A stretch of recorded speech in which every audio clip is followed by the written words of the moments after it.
Did you notice the yelling reduce a little bit as the weekend went on? It seemed like Friday was really intense. For sure. I mean, you definitely notice that, right? I mean, you're stomping on someone's throat, you know, it can get a little quieter.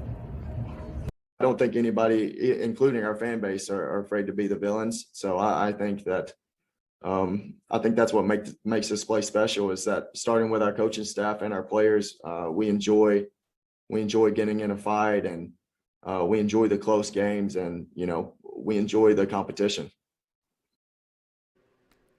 Welcome to the Talkin' VAWLS Network. My name is Boogie Bentley. Wanted to drop a video, talk about this baseball team. Didn't have an opportunity to go live on Sunday. Just got back in town. Took a little weekend trip with the family. Dobrin, the Indy kid, had some stuff going on, so we decided to put it off. And boy, what a mistake that was. Just an absolute exciting weekend for Tony Vitello and this baseball program. The Vols improve to 27-1 on the season, 9-0 in SEC play. Tennessee's 9-0 start now is the best in program history. They started 8-0 all the way back in 1966, but Tennessee's 9-0 SEC start, best in program history. Now let's talk about Vanderbilt. You know, it was so cute. It was so cute to go down there on the road and play Vanderbilt, and they had the little signs hanging up talking about our state. Well, Vanderbilt, let me educate you. It's not your state. Tennessee sweeps Vanderbilt in baseball. They also swept Vanderbilt in men's basketball, in women's basketball. They beat them on the football field, and now they complete the sweep on the baseball field over the weekend.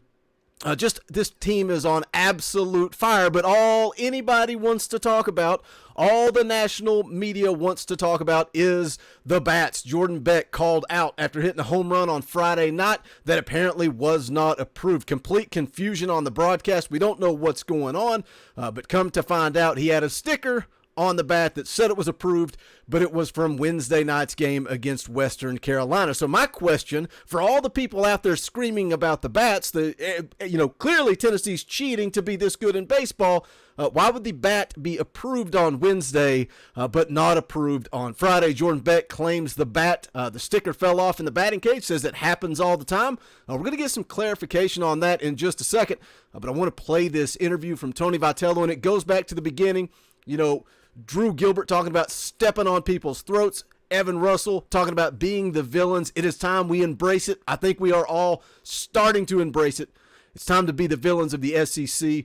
Put out a tweet Friday night. Tony Vitello absolutely mocked the entire SEC. Put everybody on blast with his in-game interview. Let's take a listen to it here. How was that situation explained to you with the bat? I guess, the sticker came off during BP. There was no sticker on the bat. You got to have a sticker. We've actually, since I've learned that, we've got a few bats that somehow conveniently the stickers have come off. So I don't know, but I don't even know that Jordan Beck should be at University of Tennessee. Forged his transcript, and it's actually a 35-year-old man named Mike Honcho.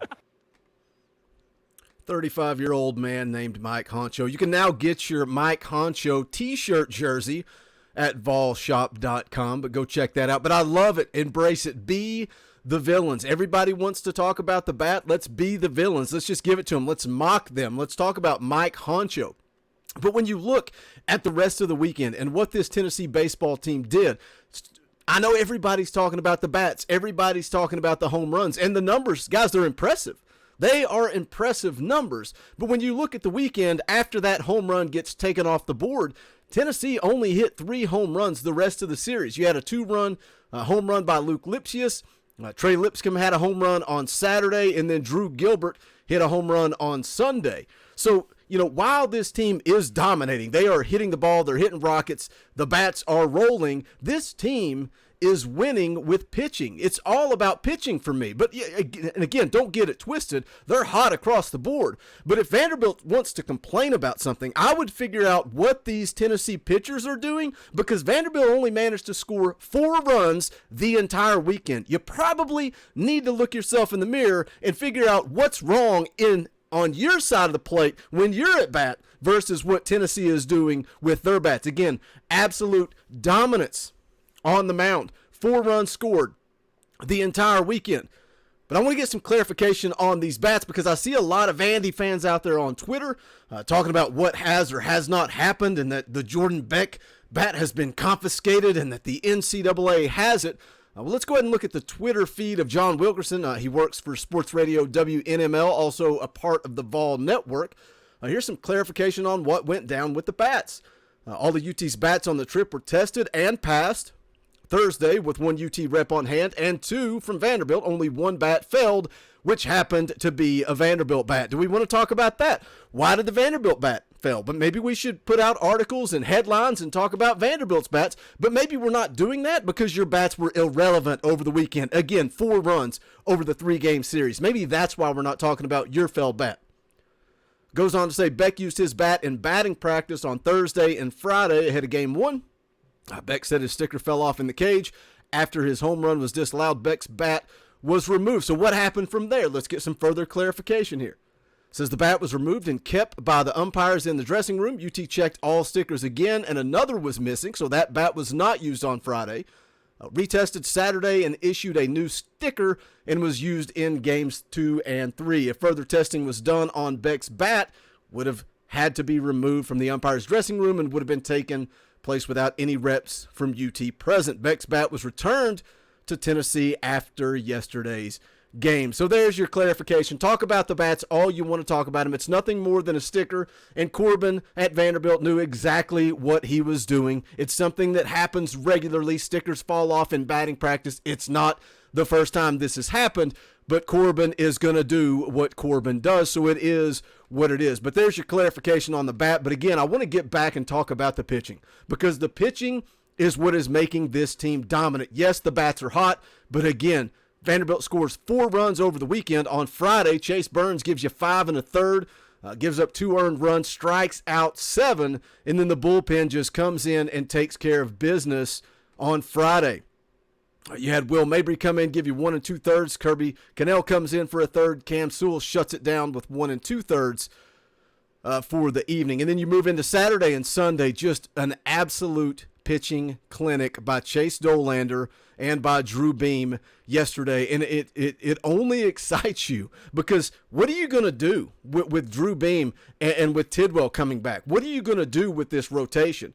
Chase Dolander Saturday gives you 8 innings. That was his longest outing of his short career. 60 strikeouts in just 7 outings. 5-0 on the season.